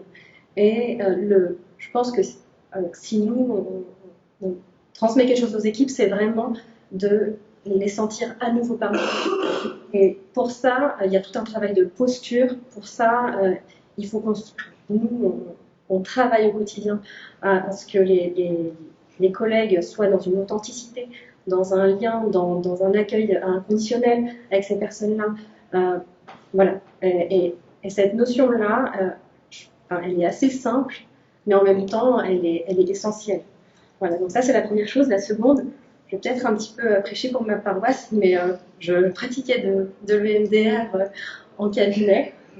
Alors, je n'en fais pas au foyer, mais je peux quand même ajouter que voilà, les symptômes dissociatifs sont un facteur d'exclusion au retraitement, mais que s'il y a un travail fait, et un travail en général à long terme fait sur ces symptômes-là dans un premier temps, il existe quand même des protocoles qui sont suffisamment subtils aujourd'hui pour qu'on puisse espérer, alors je suis d'accord, certainement pas dans tous les cas, mais qu'on puisse espérer un jour le faire. Moi, j'ai accompagné des personnes qui étaient suivies en EMDR, effectivement, vous l'avez dit, ça peut être très dangereux, mais voilà, si on cible et qu'on respecte bien le protocole, ça peut être aussi malgré tout utile, certainement.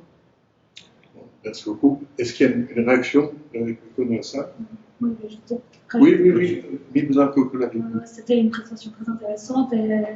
C'est des constats qu'on fait beaucoup parce que le stress, c'est un foyer et on a aussi notre bureau, aussi le suivi administratif, en plus du suivi du foyer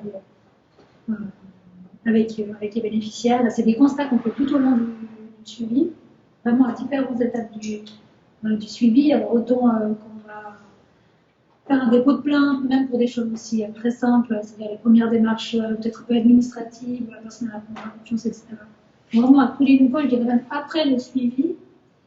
Et on se heurte parfois un peu à ces difficultés d'orienter les personnes vers le psychologue et le psychiatre parce que voilà, il y a une stigmatisation culturelle où les personnes se disent voilà, si je vais chez le psy, c'est parce que je suis fou ou folle. Donc voilà. Souvent, c'est des personnes qui ont aussi de faire un suivi psy un peu plus tard, et puis là, elles se heurtent à d'autres choses qui sont plus structurelles. Par exemple, si elles travaillent déjà, puis qu'elles ont une franchise assez haute, elles vont devoir payer toutes ces séances à la fin du mois, et puis ça, c'est aussi un vrai obstacle, alors que c'est peut-être le moment où elles ont fait tout le travail pour nous faire pour aller à quelqu'un. Et voilà. Merci. Et surtout, je voudrais vraiment beaucoup remercier les trois intervenants, Johanna Herrmann, vous, le Dr Asturieux, et vous aussi, Dr Escar. Je crois que vous nous avez beaucoup appris ce soir, et j'ai l'impression que peut-être vous pourrez continuer à nous donner des ressources. En tout cas, je sais qu'il y a plusieurs personnes aussi qui continuent à être intéressées à vous poser des questions. Et en tout cas, je vous remercie non seulement de ce que vous avez fait aujourd'hui, mais tout ce que vous faites toute la journée et toute l'année pour les victimes de la traite des êtres humains. Voilà. Merci beaucoup. Merci.